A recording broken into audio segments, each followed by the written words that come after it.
के page number 443 पे है। और ये जो सत्संग है वो राजेंद्र पाल सिंह रंधावा अंकल का है। बहुत ही प्यारा सत्संग है। इस सत्संग की हेडिंग है भक्त की हत्या अभियोग से मुक्ति। राजेंद्र रंधावा जालंधर के एक होनहार राजनीतिज्ञ थे। जब अचानक उनके जीवन में तूफान आ गया। वह जालंधर जनपद युवा कांग्रेस के अध्यक्ष थे। उस समय वह अकाली दल से समझौता करने पुलिस थाने जा रहे थे। राज्य सरकार ने उनकी सुरक्षा के लिए एक बंदूकधारी अंगरक्षक दिया हुआ था।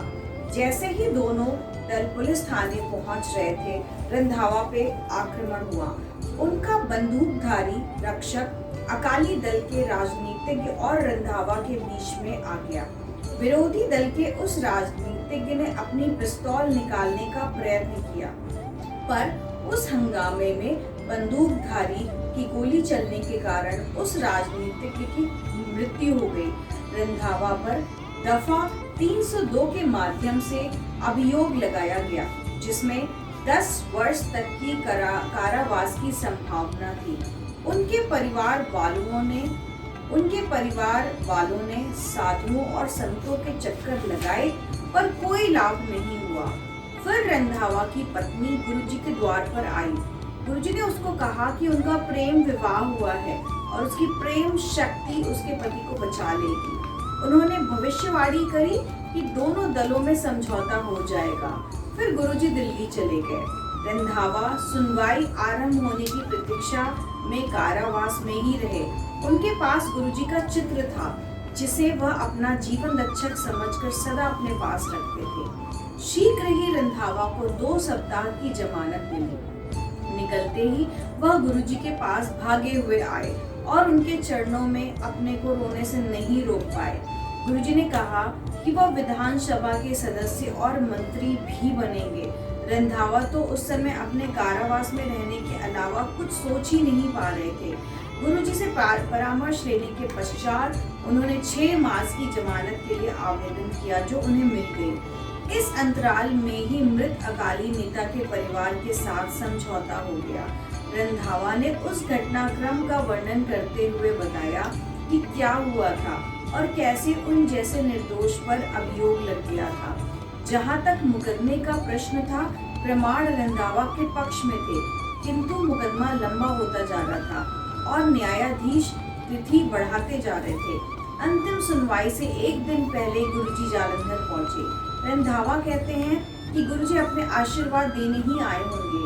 उनकी पत्नी सदगुरु के पास पहुंची और उन्होंने कहा कि न्यायाधीश अगले दिन अपना निर्णय सुना देंगे। सब कुछ गुरुजी के कहे अनुसार ही हुआ। न्यायाधीश ने रंधावा को निर्दोष घोषित कर उन्हें मुक्त किया और पूर्ण निर्णय भी उसी दिन दे दिया गया। न्यायालय से मुक्त होने के पश्चात रंधावा सीधे गुरुजी के कमल चरणों में आ गए। मुक्त नेता राजनीति छोड़ना चाह रहे थे, किंतु गुरुजी ने उनका कर्तव्य बताकर उन्हें राजनीति में बने रहने के लिए कहा। गुरुजी की कृपा से ही रंधावा मुक्त हुए थे। गुरुजी दया के स्वरूप हैं। उनके लिए कोई भी उच्च या निम्न नहीं है। शांत प्रकृति की पुकार भी उन तक पहुंच जाती है। आश्चर्य नहीं है कि रंधावा के पालतू पशुओं को भी उनका आश्रय प्राप्त हुआ। रंधावा को कुत्तों से प्रेम था और वह उनको बचपन से पालते रहे थे, किंतु कोई भी जीवित नहीं रह पाता था। ऐसा लग रहा था कि उनके रोलवी कलर को भी पहले पशुओं जैसा अंत हो जाएगा। रंधावा उसको पशु चिकित्सक के पास लेकर के गए तो उसके उपचार का अथक प्रयत्न किया गया, किंतु वह उल्टियां किए जा रहा था। रंधावा उस नन्हे पशु को वापस ले आए। फिर अचानक उनके मन में आया और वो उसे गुरुजी के पास लेकर चले गए। मार्ग में ही उन्हें गुरुजी कुछ भक्तों के साथ मिल गए। दोपहर का समय था और उन्होंने रंधावा से पूछा कि क्या उन्हें पशुओं का भी ध्यान रखना पड़ेगा। रंधावा ने उत्तर दिया कि वह तो संयोग से मिले थे। गुरुजी के आशीष से उसका स्वास्थ्य ठीक हो गया और वह 6-7 वर्ष और जीवित रहा। जय गुरु जी, शुक्राना गुरु जी। तो संजय जी, बहुत प्यारा सा सत्संग था जिसमें गुरुजी ने ना केवल अंकल को जेल से मुक्ति दिलाई, अभी तो उनका जो पेट था भी उन्होंने उसको भी न्यू लाइफ दी, जो कि 6-7 साल तक किया। तो जैसे कि मैं हमेशा बताती हूँ संगत जी कि अक्सर ऐसा होता है कि जब मैं कोई सत्संग गुरु जी मुझसे पढ़वा रहे होते हैं तो उससे रिलेटेड कोई ना कोई सत्संग हमेशा मेरे पास रहता है। तो ऐसे ही सेम मेरे कोजी पेट का भी है, मैंने अपने चैनल में अपने कोजी का डाला भी है। तो इसकी तबीयत बहुत ज़्यादा ख़राब थी संगत जी, बहुत ज़्यादा ख़राब थी, इतनी ज़्यादा ख़राब थी ना, इसको ड्रिप्स वगैरह चढ़ रही थी और इनको बहुत सीवियर इन्फेक्शन की प्रॉब्लम आ गई थी। और उस इन्फेक्शन में जनरली क्या होता है कि अगर वैसा कुछ इन्फेक्शन बहुत ज़्यादा हो जाता है ना, तो फिर बचने के चांसेस बहुत कम हो जाते हैं। और उस समय मेरा ये कोजी सिर्फ और सिर्फ 2 मंथ्स का था। और फिर गुरुजी ने चमत्कार किया, गुरुजी के प्रसाद ने इस मेरे कोजी को मतलब नया एक तरीके से जीवन दान दिया। और गुरुजी से ही डॉक्टर के पास पहुंचा, कोजी को जो भी हॉस्पिटल मिला वो बहुत जेन्युइन मिला। और विदिन 2 डेज इसको बहुत तेज फीवर था संगत जी, और उसको बहुत सारे मल्टीपल सिम्टम्स थे, बहुत सारे। बच्चे ने बिल्कुल खाना पीना बंद कर दिया था, 2 दिन हो गए थे बट ये कुछ भी नहीं खा रहा था। और समहाउ फिर गुरुजी की मेहर से, गुरुजी के आशीर्वाद से, गुरुजी ने उसे सिर्फ और सिर्फ जल प्रसाद से ठीक कर दिया, प्रसाद से ही सारी चीज़ें। उसको जैसे मैंने उसकी जो दवाएँ थी ना वो मेरे दिमाग में आई कि मैं उसको जो मेरे कोजी की जो दवाएँ हैं वो मुझे जल प्रसाद से देनी है। और शायद जब मैंने जल प्रसाद से जब उसकी दवाई दी तो विदिन 10 मिनट्स बाद, विदिन 10 मिनट्स ही उसे एब्सोल्युटली फाइन।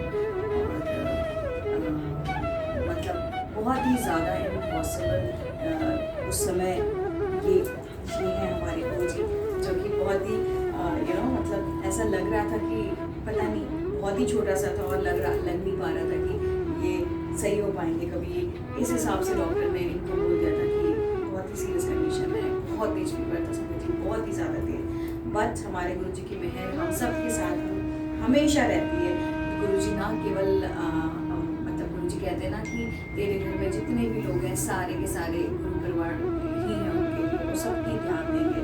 तो ये जो हमारे गुरुजी हैं ये अर्ली मॉर्निंग संगत जी, आप बिलीव नहीं करोगे, जब हमारे यहाँ अर्ली मॉर्निंग सत्संग होते हैं ना तो ये एज अ संगत हमारे साथ सत्संग में आके बैठते हैं और शब्द वाणी बहुत ज़्यादा प्यार से सुनते हैं। मतलब आप जब इनको कभी मतलब जब ये कभी मौका मिला और कभी मैं लाइव अगर आप लोगों ने देखा तो एज अ संगत आकर के ये बैठते हैं और बिल्कुल भी परेशान नहीं करते। और मतलब मैं क्या बताऊँ, हमेशा ये फील आता है कि गुरुजी ने ही इन्हें मुझे ब्लेस किया है। और सिर्फ गुरुजी के जल प्रसाद में इतनी ज़्यादा असली शक्ति होती है कि वो ना केवल हम सबको बल्कि हमारे सारे परिवार को बहुत ज़्यादा ब्लेसिंग्स देते हैं। संगत जी, अगर गुरु परिवार का हम हिस्सा हैं तो हमें एक्चुअली बिल्कुल भी टेंशन लेने की ज़रूरत नहीं है। आपके उस परिवार में चाहे एक कोई छोटा पेट हो या बड़ा पेट हो, कोई भी हो, पूरे फैमिली की जो जिम्मेदारी होती है वो हमारे गुरुजी हमें। तो संगत जी, हमें हर पल अपने